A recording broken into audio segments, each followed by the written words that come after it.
안녕하세요. 메소드 투자 TV입니다. 투자의 방법론을 고민하는 방송입니다. 여러분, 금융주들이 이번 장 주도주 맞지요? 지금 코스피가 오르는 것이 펀더멘탈보다는 상법 개정이라는 인위적인 수단으로 오르고 있는 게 절반 이상이지요. 하지만 펀더멘탈도 같이 오르는 주식들이 바로 하이닉스와 금융주입니다. 물론 조선, 방산, 원전은 빼고 요런 조방 주식들도 펀더멘탈 상승 주식이죠. 실적이 훌륭하긴 한데 얘들은 이미 너무 많이 올랐고요. 걔네들 PBR이 너무 높아요. 방산주들 PBR 10. 10짜리를 어떻게 투자하나. 무슨 바이오 주식도 아니고. 조선주들도 PBR 6. 다 이래요. 너무 비싸잖아. 고 PBR 주식은 메소드의 스타일이 아니지요. 10년 전에 내가 LIG 넥스원을 5, 6만 원에 샀다 팔았다 한 적이 있었는데 지금 10배나 올랐어. 하긴 하이닉스도 10년 전에 4, 5만 원 했었지. 그런데 같은 실적주라도 금융주는 PER이나 PBR 면에서 그렇게 비싼 건 아니에요. 물론 주가가 많이 오른 건 맞지요. 요 며칠 보험, 증권, 은행 많이 올랐다가 오늘 많이 하락했습니다. 그동안 많이 올랐기 때문에 기관들이 차익 실현하는 것 같습니다. 저도 같이 차익 실현해야 할까요? 그러기에는 이미 늦었죠. 일단 저는 조정을 받아들이고 이 기회에 좀 더 주워 담는 게 어떨까 생각하고 있습니다. 다만 시장과 너무 싸우지는 말자. 금융주는 배당받으면서 장기 보유하는 것이 일단은 메소드의 생각입니다. 하지만 그런 금융주도 지난번 금리 인상 때 차트를 보니까 어휴 살떨리게 많이 하락했더군요. 제 포트에 있는 우리 금융지주 같은 경우에도 불과 1년 동안 15,000원에서 6,000원까지 하락했었습니다. 정말 끔찍한 하락입니다.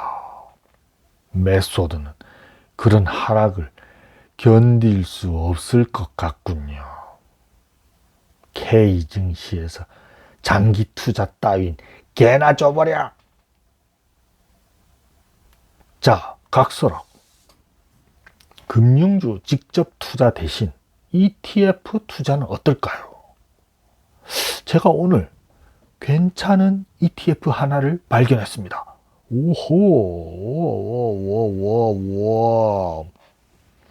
바로 솔 금융지주 플러스 고배당이라는 ETF입니다. 이름 한번 길다. 어이구, 귀족의 자제인가. 펀드 보수는 0.3%입니다. 월 배당이고 배당률은 연 5% 정도 되는 것 같습니다. 구성 종목을 한번 살펴보겠습니다. 일단 4대 은행이 80% 가까이 되고요. 증권주가 15% 정도, 나머지는 잡다한 지방은행입니다. 그러고 보니 이건 사실상 은행주 ETF네요. 그렇다면 증권 쪽을 보강하기 위해서는 한국 금융지주를 따로 사야겠네요. 메소드는 기본적으로 고배당주를 좋아하는데 제가 연금계좌에 보유한 고배당 ETF는 두 가지입니다. 플러스 고배당주, 타이거 배당 성장. 이 ETF들은 제가 계엄 시국에 그리고 대선쯤에 샀기 때문에 수익률이 괜찮습니다. 플러스 고배당주는 한 40% 정도 되고요. 40%, 엊그제 40%였는데 타이거 배당 성장은 30%가 넘습니다. 자랑질한다고 3000% 빠졌네요.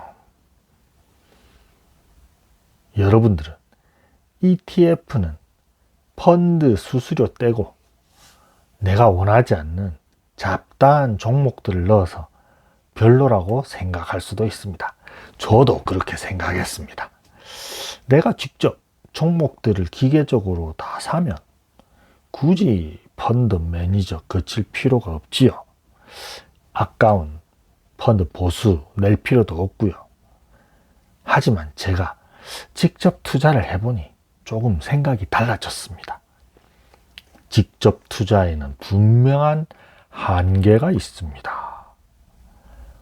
어떤 면에서 직접 투자가 한계가 있었냐?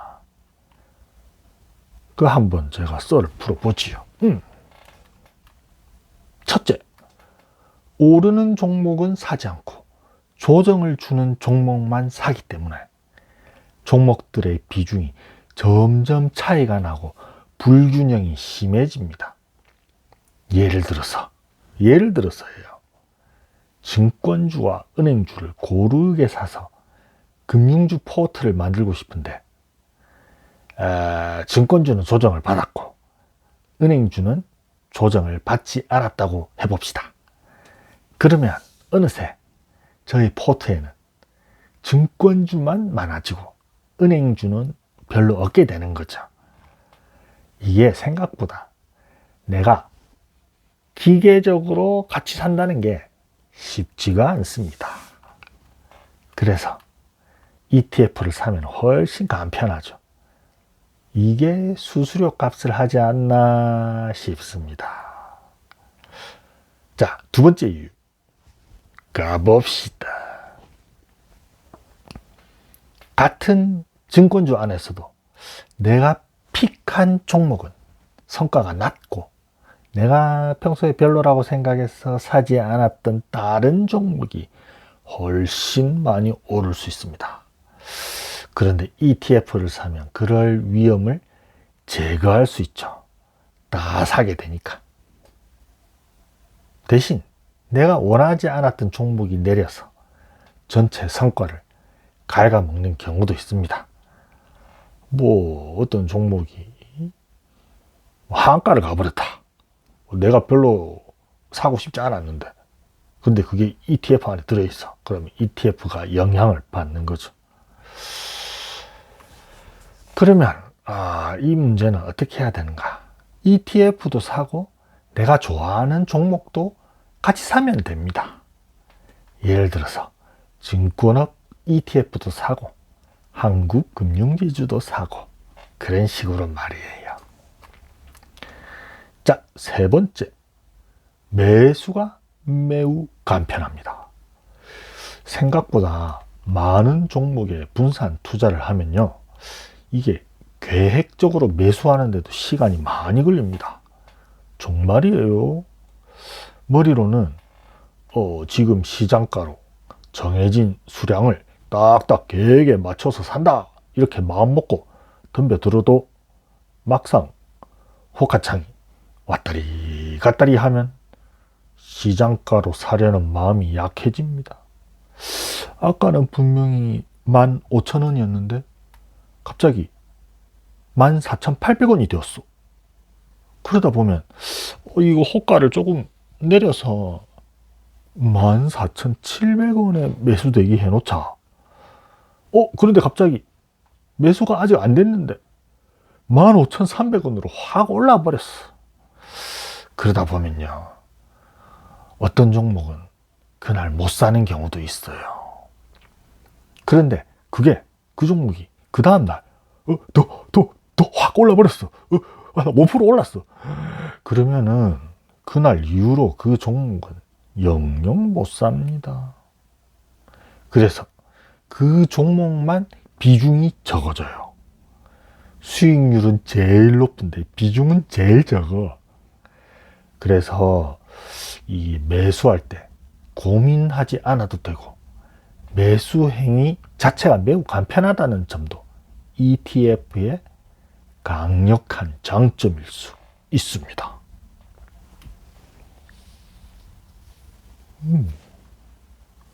너무 좋아.